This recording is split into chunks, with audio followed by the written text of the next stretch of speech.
Isso os homens também, né? Os homens não usam maquiagem, né? Mas colocam as suas fotos. É uma coisa aparente, que não é verdade. Mas às vezes a gente olha para a vida de algumas pessoas e a gente pensa que é verdade. E a gente pensa que tem gente que não sofre. O salmista Asaf, ele foi dizer isso. Ele disse no Salmo 73, que ele quase desviou os seus pés, quando ele começou a olhar para a vida dos ímpios, para a vida daqueles que não servem a Deus, e ele pensou, parece que a vida deles não tem sofrimento, a minha vida é que tem sofrimento. Ele disse assim, de que me adiantou guardar-me para o Senhor, guardar os seus mandamentos, olha o que tanto eu fiz, eu sofro, os ímpios não sofrem. Tem gente que pensa assim, só que Asaf daí, a Bíblia vai dizer assim, até que entrei no santuário de Deus. A gente precisa entrar nessa dimensão, a gente precisa entrar no lugar da presença de Deus. Sabe aquele dia que você está inquieto? Você precisa ir para a presença de Deus. Aquele dia que o seu coração não está legal, todos os dias nós precisamos estar na presença de Deus, mas o que eu estou dizendo é que tem gente que prefere ficar sofrendo, tem gente que prefere ficar nessa angústia e não ir para esse lugar de respostas, até que entrei no santuário de Deus e Deus me mostrou o fim deles. Às vezes você está olhando para a vida de alguém que parece feliz, e você está se guardando, parece em vão, mas não é em vão. Quando você entrar no lugar secreto, você vai entender muitas coisas que Deus está querendo revelar a você. Sabe por que Deus, eu falei de Daniel hoje aqui no início do culto, sabe por que Deus revelava as coisas a Daniel? Porque Daniel tinha vida com ele. Deus só entrega algo a nós se antes nós estivermos dispostos a estar escondidos nele. A gente precisa orar, igreja. A gente precisa ter comunhão com Deus. A gente precisa saber o que é ouvir a voz de Deus quietinho. Sexta-feira eu estava orando de manhã, e eu falei para Maria durante o dia, quando a gente saiu para ir ao banco, comecei a dizer para ela, falei assim, olha, a gente vai para a oração, Deus começa a falar para a gente o que precisa fazer, e a gente começa a ficar inquieto, porque a gente não está fazendo, falando algumas coisas a respeito da igreja. Quando chegamos à noite aqui na oração, na intercessão, vem para a intercessão, irmão. Não consigo orar em casa, começa a orar aqui. Quando você chegar no culto, na hora da oração, na hora da adoração, não fica olhando para o ventilador, não. Entra nessa dimensão que Asaf estava dizendo. Sem a presença de Deus nós não podemos nada. Deixa eu dizer uma coisa para você, sem a presença de Deus nós não podemos continuar.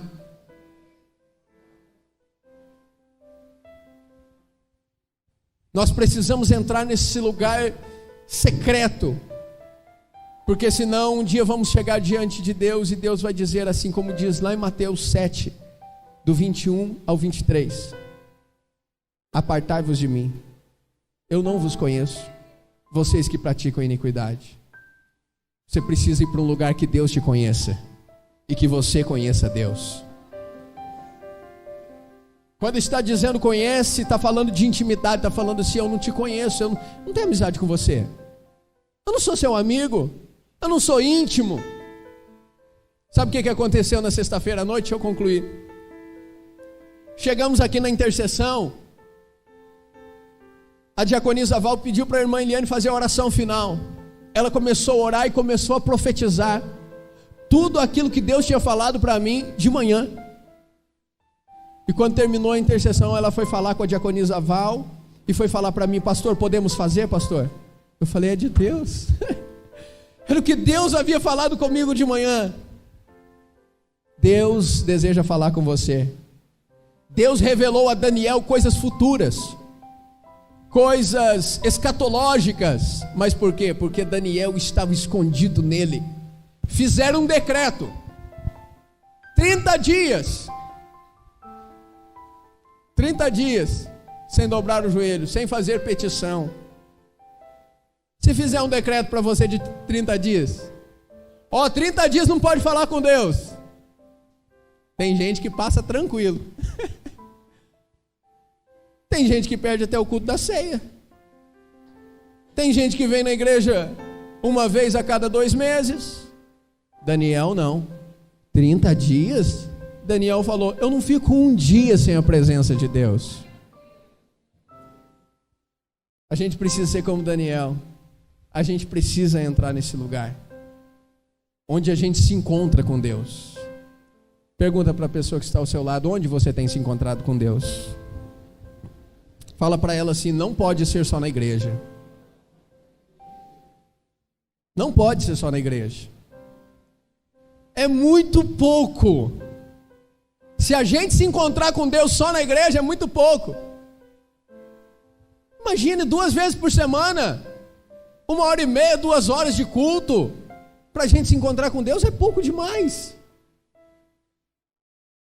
A gente precisa ter o nosso particular com Deus todos os dias. Porque Deus deseja se revelar a nós. Jesus disse assim, entra no teu quarto, fecha a porta, e o Pai que te vê em secreto, o Pai te vê em secreto. A gente tem que se desligar disso para se ligar com Deus. Tem dias que eu estou orando e toca o telefone e eu falo, não vou atender. Depois que eu parar de orar, eu atendo. Eu ligo para essa pessoa. Porque você precisa dar valor no lugar em Deus. Nós vemos aqui um Jesus, o nosso Jesus, em Mateus 26. Ele angustiado, a Bíblia vai dizer que ele estava triste até a morte.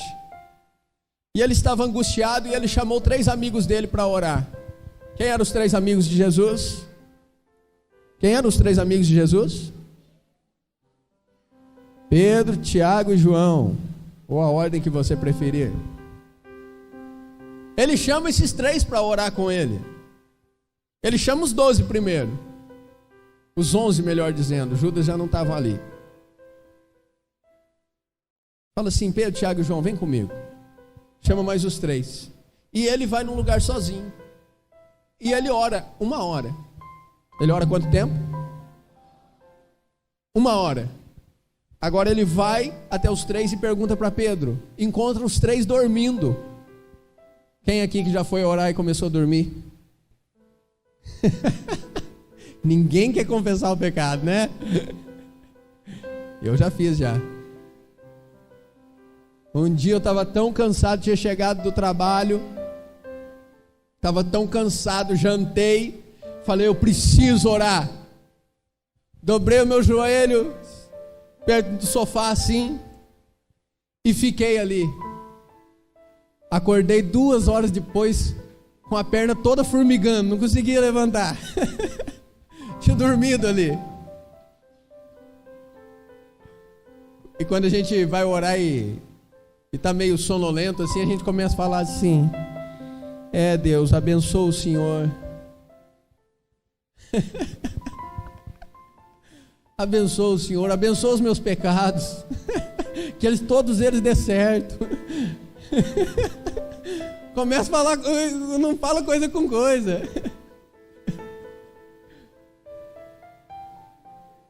Jesus encontra os 3 dormindo. Ele volta. Diz assim primeiro para Pedro, não pudeste vigiar comigo 1 hora? Nem sequer 1 hora. Existem momentos que a gente passa e a gente tem que passar sozinho. Vou repetir. Existem momentos que você vai passar na sua vida e você vai passar sozinho. Você vai pedir oração para alguém e você vai pensar assim, está orando, a hora que vai ver está dormindo.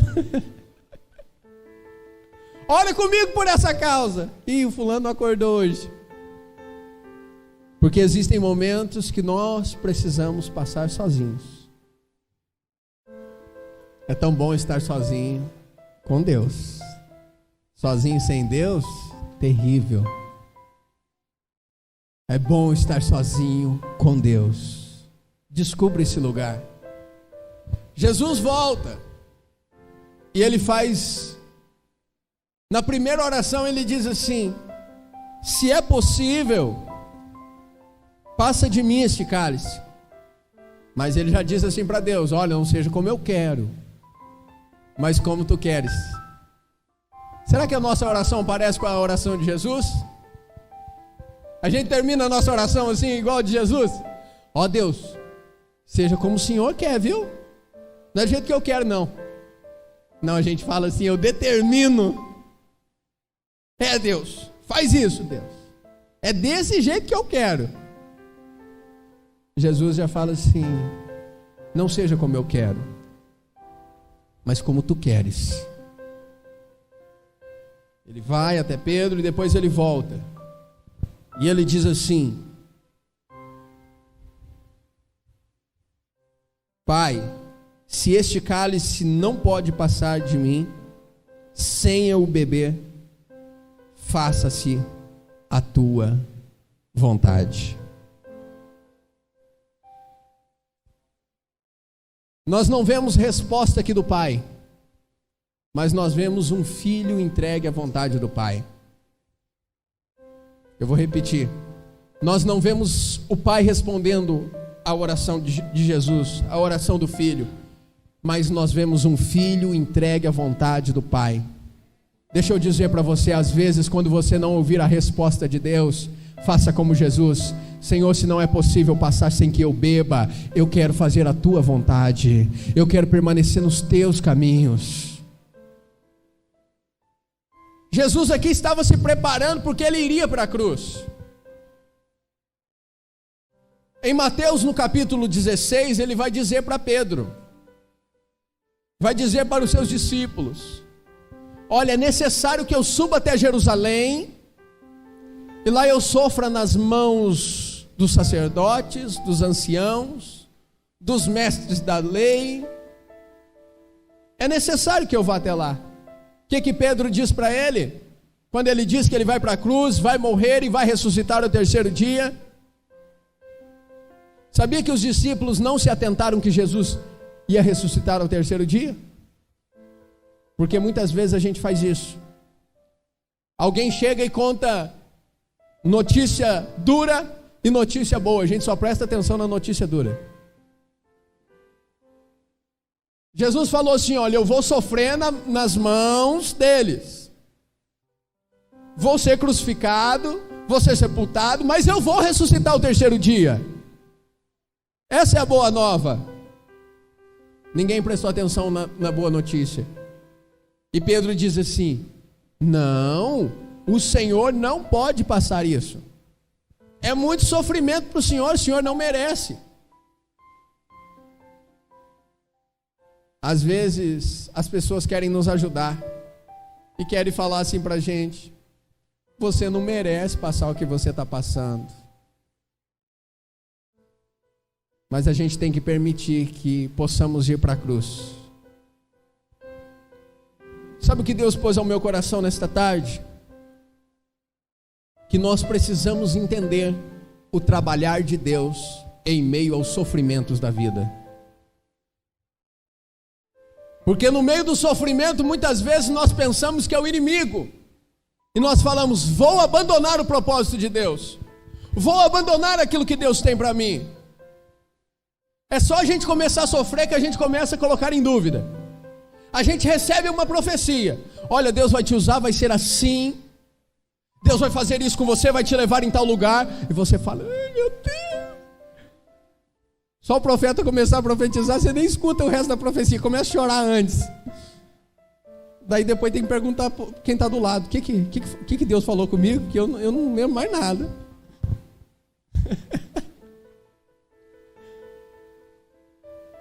Você recebe a profecia, ela vem e é agradável ao seu coração. Quem tem promessa de Deus aqui? Tem palavras que já foram liberadas para a sua vida, mas nós precisamos aguardar até que ela se cumpra. Jesus entendia isso. a gente tem dificuldade de entender. A gente recebe a profecia, mas daí a gente vai no gás. Quando começa a aparecer os problemas, quando vem as primeiras dificuldades, a gente já começa a colocar em dúvida. Será que Deus me chamou para isso mesmo? O que eu estou fazendo aqui? Acho que Deus não quer isso comigo não. Eu não nasci para sofrer. Eu não nasci para passar por isso. E a gente já quer. Ah, está aqui, pastor. Quero fazer mais não, pastor. Deixa eu na minha. Estou cansado de sofrer. Aos líderes, aos que têm ministério, aos que têm um chamado de Deus, entenda. Paulo disse assim: sofra comigo os sofrimentos de um bom soldado de Cristo. Não tem como não sofrer. Você pode escolher o que você vai sofrer. Eu quero sofrer como Jonas sofreu, ou quero sofrer como os discípulos sofreram? Vou falar aqui das duas tempestades que eles passaram. De duas tempestades, melhor dizendo. A de Jonas e aqui os discípulos. Qual a tempestade de Jonas? Deus manda Jonas ir para Nínive, ele vai para Tarsis. O que acontece?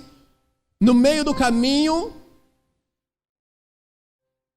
começa a vir uma grande tempestade e Jonas tem que se jogar ao mar para que a tempestade cesse. Quem está me ouvindo, diga amém. Olha para cá. A tempestade de Jonas, quem é que provocou a tempestade? Ele mesmo, porque ele desobedeceu a Deus. Agora os discípulos, certa vez, Jesus vai dizer assim: entrem no barco. E Jesus entra com eles. E vem uma tempestade. Só que Jesus está dormindo. Mas foi Jesus que mandou eles entrar no barco. A tempestade cessou, sem eles precisarem serem lançados no mar. A gente precisa entender que há sofrimentos que somos nós que estamos criando por não obedecermos à voz de Deus. Olha para a pessoa que está ao seu lado, dá um sorriso para ela não ficar brava e diga assim: o que você está passando foi você que criou ou é Deus que está mandando? Tem gente falando assim: sou eu, pastor. Qual é a tempestade que você está passando? É a de Jonas ou é a dos discípulos? A de Jonas é ele que escolheu o caminho dele. A dos discípulos, eles obedeceram à voz de Jesus. Deixa eu dizer uma coisa a você: se você estiver disposto a obedecer à voz de Jesus, Jesus é poderoso para te guardar no meio dessa tempestade e te fazer chegar do outro lado da margem. A gente não quer enfrentar sofrimento. Lembra o povo no deserto? Quantos sofrimentos? Era Deus trabalhando, era Deus forjando aquele povo. E aquele povo sempre pensava assim: ah, no Egito era melhor. Lá a gente comia pepino e cebola. Eu gosto de pepino e gosto de cebola. Mas Deus queria dar algo melhor para eles e eles estavam... Qualquer problema que vinha, olha o que eles faziam, ó, olha aqui para mim.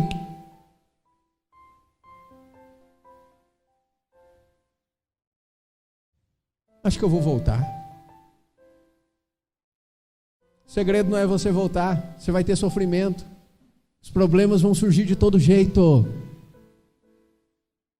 Só que você precisa estar no propósito de Deus. Eu quero o sofrimento da cruz. Jesus estava no sofrimento porque ele estava no sofrimento da cruz, no propósito da cruz, naquilo que Deus tinha para ele. Ele sabia que isso ia se concretizar. Só que nós muitas vezes queremos fugir da cruz, porque nós achamos que vai ser mais fácil, e não vai ser mais fácil. O que muitas vezes acontece é que nós abandonamos o propósito no meio do sofrimento. Em meio aos sofrimentos nós queremos abandonar o propósito. Nós queremos abrir mão do propósito de Deus. Quantas vezes já vi pessoas falando assim: vou sair da igreja porque eu achei que ia melhorar e piorou. Sabe por que piorou? Porque Jesus disse assim: eu não vim trazer paz, eu vim trazer a espada. Que quando a gente se converte de verdade, vai dar confusão na casa da gente. Até que a família da gente seja ganha, vai dar confusão. Vai dar confusão no trabalho. Você que é novo convertido, você que está ouvindo agora o Evangelho, entenda. Vai ter muita gente que vai arrumar confusão com você por causa de Jesus. Jesus disse: eu vim trazer a espada. Só que a gente, como não conhece a palavra, a gente quer abandonar. A gente vem querendo, falando assim: não, agora vai viver tudo em paz. Não, a gente vai ter a paz que Jesus nos dá. Aqui dentro, pode o mundo estar em guerra, nós estamos em paz aqui dentro. Deixa eu dizer uma coisa para você: tem muita gente vivendo, sendo movido pelas circunstâncias, por aquilo que acontece fora de você. O que a Bíblia diz? Maior é o que está em do que aquele que está no. Maior é o que está em nós. Só que sabe o que a gente faz? Começa a acontecer um problema na vida financeira, familiar, trabalho, amigos, ministério, igreja. A gente começa a ficar desesperado, porque a gente não tomou posse da palavra, que maior é o que está em nós. A gente pensa que as circunstâncias são maiores. As circunstâncias não podem te tirar do propósito. As circunstâncias não podem parar você. Você precisa ser guiado pelo Espírito de Deus que está dentro de você, que é maior do que o que está no mundo, do que as circunstâncias que estão tentando guiar você. O que é que está guiando a sua vida? Pastor, eu sou assim, pastor, se tudo vai bem, eu estou bem.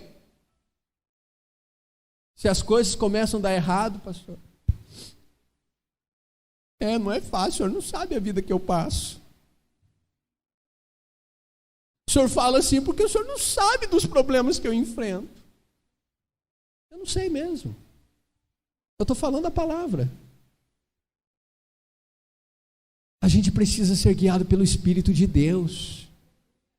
Maior é o que está em você. Diga assim comigo: maior é o que está em mim.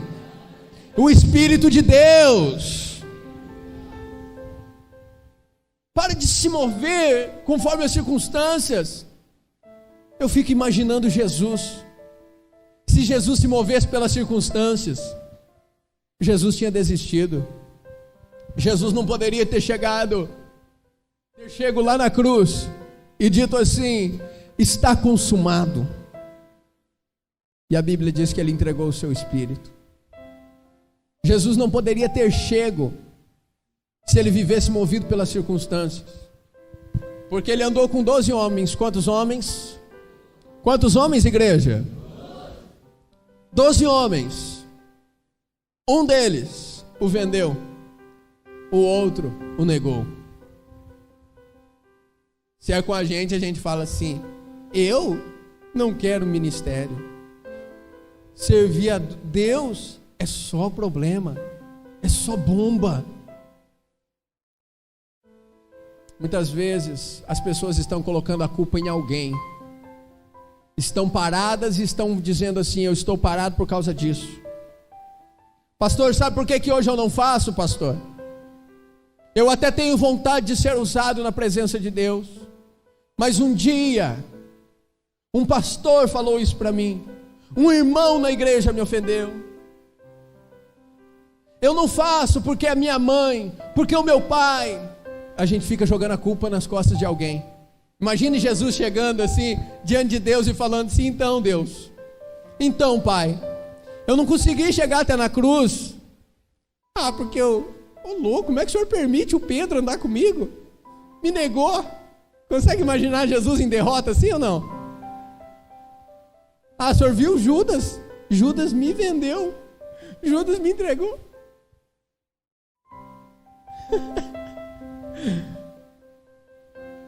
Nós precisamos trocar o nosso choro na presença de Deus. O nosso choro na presença de Deus tem que ser pela contemplação que nós vemos em Deus, e não pelas nossas mazelas. Muitas vezes a gente chora na presença de Deus, mas só chorando, lembrando das tristezas. Não é esse o choro que Deus se agrada, não. Deus quer que você comece a contemplar Ele. Não é que Deus não recebe esse choro. Eu estou falando que Deus deseja elevar você, colocar você num nível mais alto de adoração. Que as suas lágrimas não sejam mais por tristeza, pelas suas misérias, mas sim agora pela presença dEle. Falar: meu Deus, eu estou chorando. Alguém pergunta para você: por que você está chorando? Eu falo: eu não sei, é a presença de Deus. Tem que ser esse choro. Mas a gente quer ficar chorando pelos nossos problemas, e daí a gente não consegue crer nesse Jesus que triunfou sobre os demônios na cruz do Calvário, sobre o inimigo. Nós não conseguimos crer, porque a gente pensa assim. Vem aqui um pouquinho, Igor.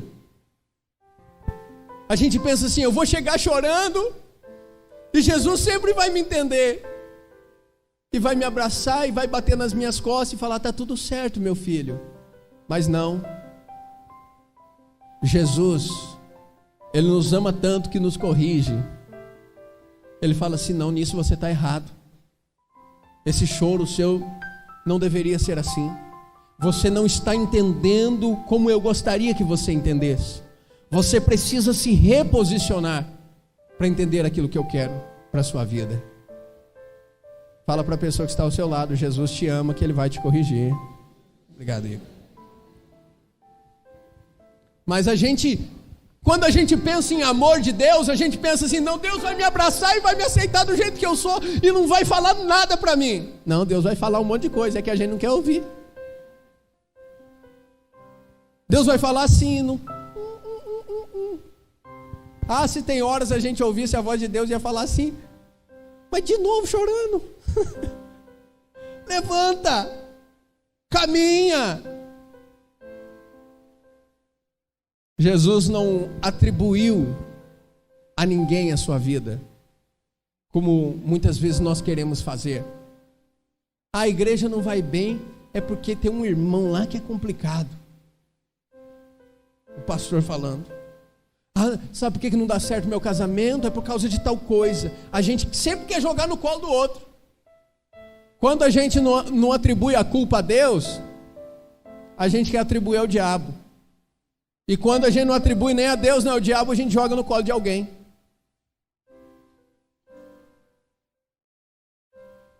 A gente tem que começar a jogar a responsabilidade para nós.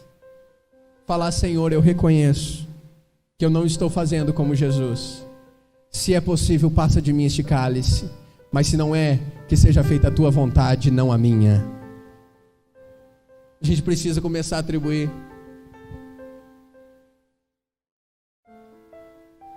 Hoje lá em casa, a Maria falou assim: e essas latas aqui jogadas pela casa? Daí eu falei assim: as latas são minhas, mas você já sabe quem que é, né? Daí a Ana Laura falou assim: é eu. Eu comecei a dar risada dela. Falei: ainda bem que você assume. De vez em quando não assume não, né? Mas tem hora assume. Achando graça. Nós precisamos assumir a cruz. Assumir o propósito. Pô, já estourou meu tempo aqui já, Wagner? Estou olhando aqui, está parado. Ontem eu contei uma história lá no Panorama, eu vou repetir ela aqui. Um domingo de manhã eu acordei, quando eu morava ainda em Quatiguá. Abri a janela e vi uma formiga do lado de fora, no chão, carregando uma folha bem maior que ela, uma folha verdinha. Abri a porta, saí lá fora e fui observar essa formiga. E lá venta muito, nem tanto como esses ventiladores. Né, Wagner? Ventando muito, aquela formiga foi arremessada. Sabe aquelas garrinhas que ela tem assim? Eu fui conferir, ela não soltou da folha. Ela saiu assim, ó. Ela não soltou da folha. E ela voltava para o mesmo lugar. Daqui a pouco o vento. jogava ela de novo. Ela não soltava da folha e voltava para o mesmo lugar, na mesma direção. E mais um vento. E Deus começou a falar comigo. Você vê? Olha os ventos que tem soprado na vida dela. Ela não solta do propósito e volta sempre na mesma direção.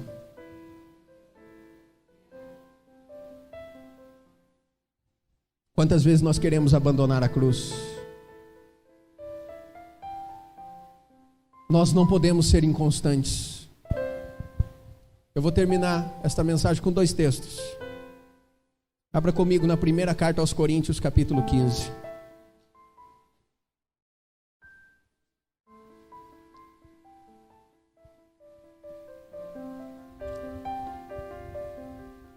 O último versículo do capítulo 15, versículo 56. Primeira carta aos Coríntios, capítulo 15, versículo 56.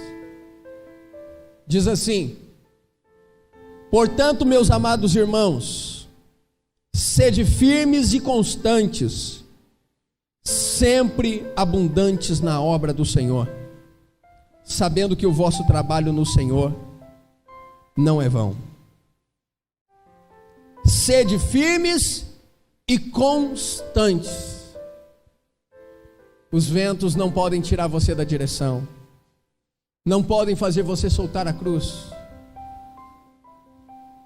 Mais um texto, Salmos 126.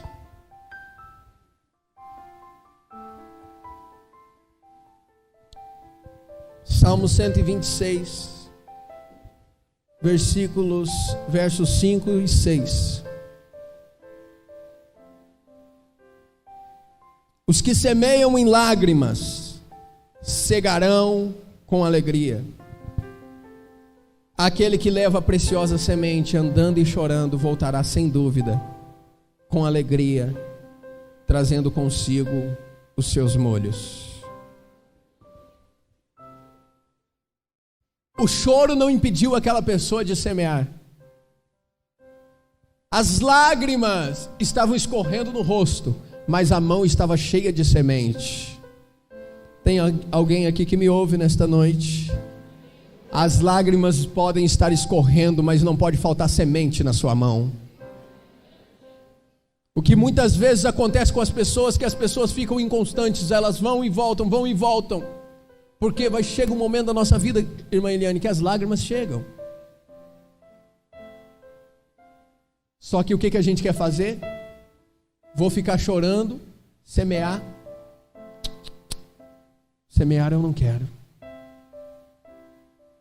Nós não podemos semear só nos dias bons, porque nós não sabemos que semente que vai brotar e que vai frutificar.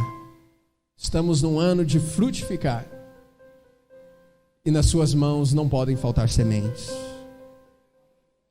Faça como Jesus, olhe para a cruz e diga: eu preciso ir até lá.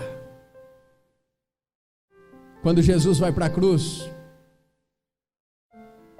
e morre, ele era o único filho de Deus. Deus tinha quantos filhos?